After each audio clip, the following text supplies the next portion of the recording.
The Unhappiness of Miss Farquhar by L.M. Montgomery. Frances Farquhar was a beauty, and was sometimes called a society butterfly by people who didn't know very much about it. Her father was wealthy, and her mother came of an extremely blue-blooded family. Frances had been out for 3 years and was a social favourite. Consequently, it may be wondered why she was unhappy.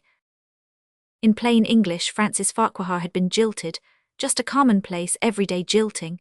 She had been engaged to Paul Holcombe. He was a very handsome fellow, somewhat too evidently aware of the fact, and Frances was very deeply in love with him, or thought herself so, which at the time comes to pretty much the same thing. Everybody in her set knew of her engagement, and all her girl friends envied her, for Holcombe was a matrimonial catch. Then the crash came. Nobody outside the family knew exactly what did happen, but everybody knew that the Holcombe-Farquhar match was off, and everybody had a different story to account for it. The simple truth was that Holcombe was fickle and had fallen in love with another girl. There was nothing of the man about him, and it did not matter to his sublimely selfish caddishness whether he broke Frances Farquhar's heart or not. He got his freedom, and he married Maud Carroll in 6 months' time. The Farquhars, especially Ned, who was Frances's older brother and seldom concerned himself about her, except when the family honour was involved, were furious at the whole affair. Mr. Farquhar stormed, and Ned swore, and Della lamented her vanished role of bridemaid. As for Mrs. Farquhar, she cried and said it would ruin Frances's future prospects. The girl herself took no part in the family indignation meetings, but she believed that her heart was broken. Her love and her pride had suffered equally, and the effect seemed disastrous. After a while the Farquhars calmed down and devoted themselves to the task of cheering Frances up. This they did not accomplish. She got through the rest of the season somehow and showed a proud front to the world, not even flinching when Holcombe himself crossed her path. To be sure, she was pale and thin, and had about as much animation as a mask, but the same might be said of a score of other girls who were not suspected of having broken hearts. When the summer came, Frances asserted herself.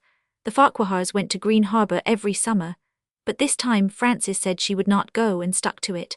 The whole family took turns coaxing her and had nothing to show for their pains.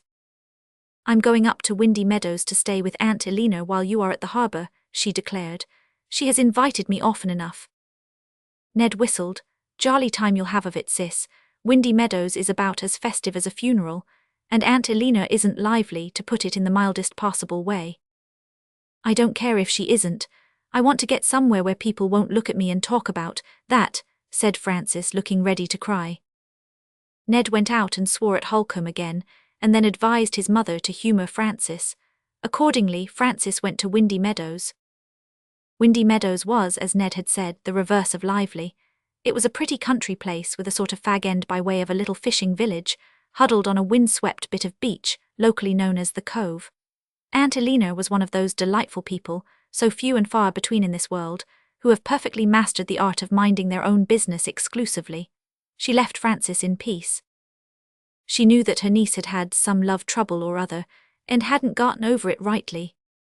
"It's always best to let those things take their course," said this philosophical lady to her help and confidante Margaret Ann Peabody. "She'll get over it in time, though she doesn't think so now, bless you." For the first fortnight Frances revelled in a luxury of unhindered sorrow. She could cry all night, and all day too if she wished, without having to stop because people might notice that her eyes were red. She could mope in her room all she liked, and there were no men who demanded civility. When the fortnight was over, Aunt Elena took crafty counsel with herself. The letting alone policy was all very well, but it would not do to have the girl die on her hands. Frances was getting paler and thinner every day, and she was spoiling her eyelashes by crying. "I wish," said Aunt Elena one morning at breakfast while Frances pretended to eat, "that I could go and take Corona Sherwood out for a drive today. I promised her last week that I would, but I've never had time yet, and today is baking and churning day. It's a shame, poor Corona." "Who is she?" asked Frances, trying to realize that there was actually someone in the world besides herself who was to be pitied. "She is our minister's sister. She has been ill with rheumatic fever. She is better now but doesn't seem to get strong very fast. She ought to go out more but she isn't able to walk. I really must try and get around tomorrow. She keeps house for her brother at the manse. He isn't married, you know." Frances didn't know, nor did she in the least degree care. but even the luxury of unlimited grief palls, and Frances was beginning to feel this vaguely. She offered to go and take Miss Sherwood out driving. "I've never seen her," she said, "but I suppose that doesn't matter. I can drive Grey Tom in the phaeton if you like." It was just what Aunt Elena intended, and she saw Frances drive off that afternoon with a great deal of satisfaction. "Give my love to Corona," she told her, "and say for me that she isn't to go messing about among those shore people until she's perfectly well. The manse is the 4th house after you turn the 3rd corner." Frances kept count of the corners and the houses, and found the manse. Corona Sherwood herself came to the door. Frances had been expecting an elderly personage with spectacles and grey crimps. She was surprised to find that the minister's sister was a girl of about her own age, and possessed of a distinct worldly prettiness. Corona was dark, with a different darkness from that of Frances, who had ivory outlines and blue-black hair, while Corona was dusky and piquant. Her eyes brightened with delight when Frances told her errand.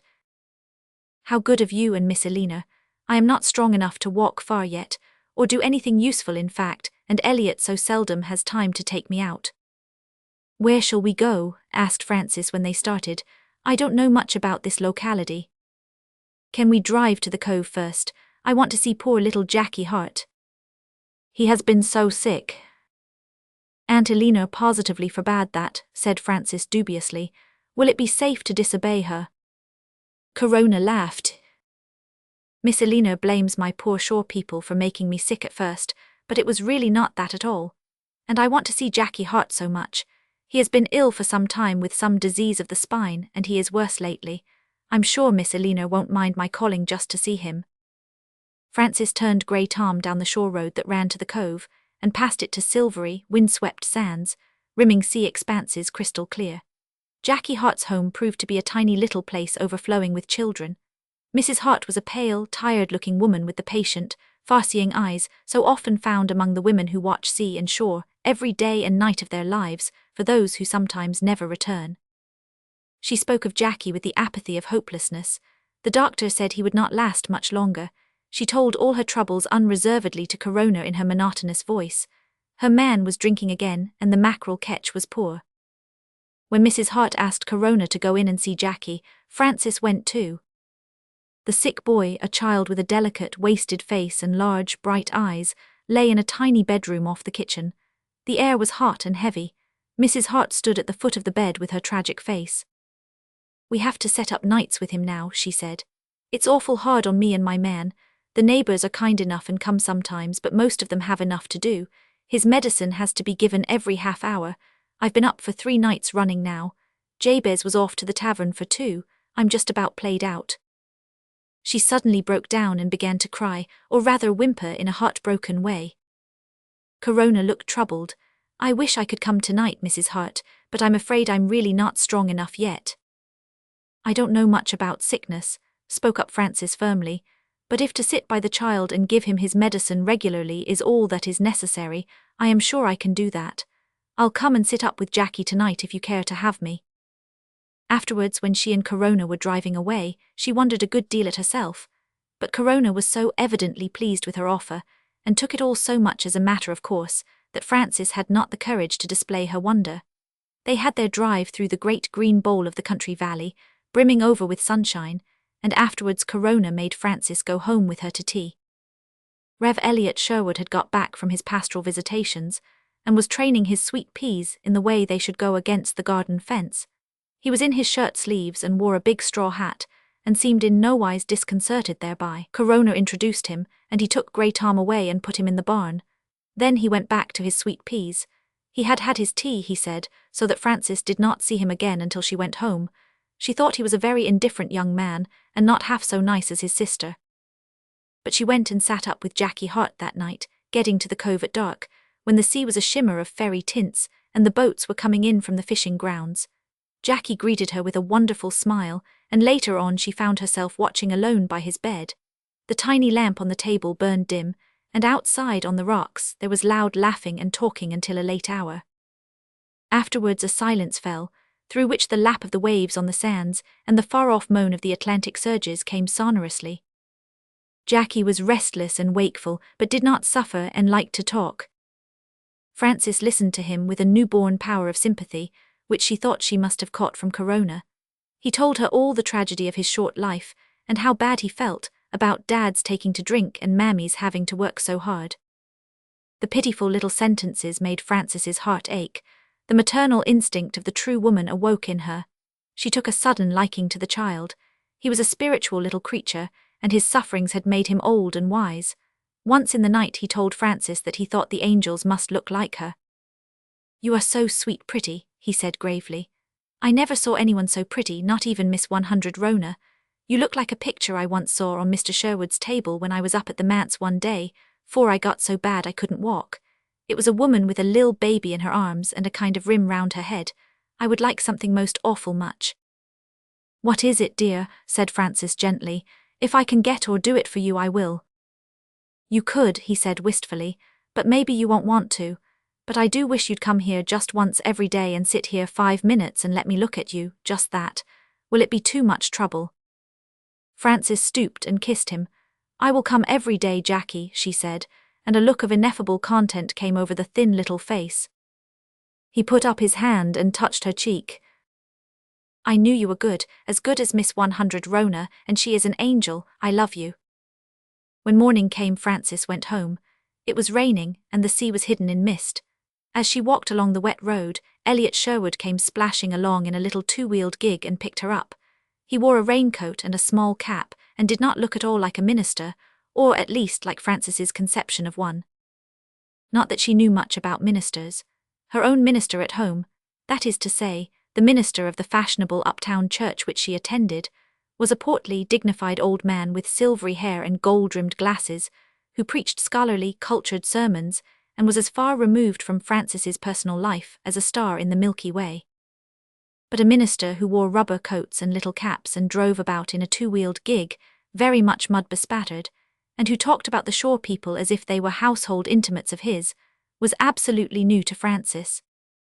She could not help seeing, however, that the crisp brown hair under the edges of the unclerical-looking cap curled around a remarkably well-shaped forehead, beneath which flashed out a pair of very fine dark grey eyes. He had likewise a good mouth, which was resolute and looked as if it might be stubborn on occasion. And although he was not exactly handsome, Frances decided that she liked his face. He tucked the wet, slippery rubber apron of his conveyance about her, and then proceeded to ask questions. Jackie Hart's case had to be reported on, and then Mr. Sherwood took out a notebook and looked over its entries intently. "Do you want any more work of that sort to do?" he asked her abruptly. Frances felt faintly amused. He talked to her as he might have done to Corona, and seemed utterly oblivious of the fact that her profile was classic and her eyes delicious. His indifference piqued Frances a little in spite of her murdered heart.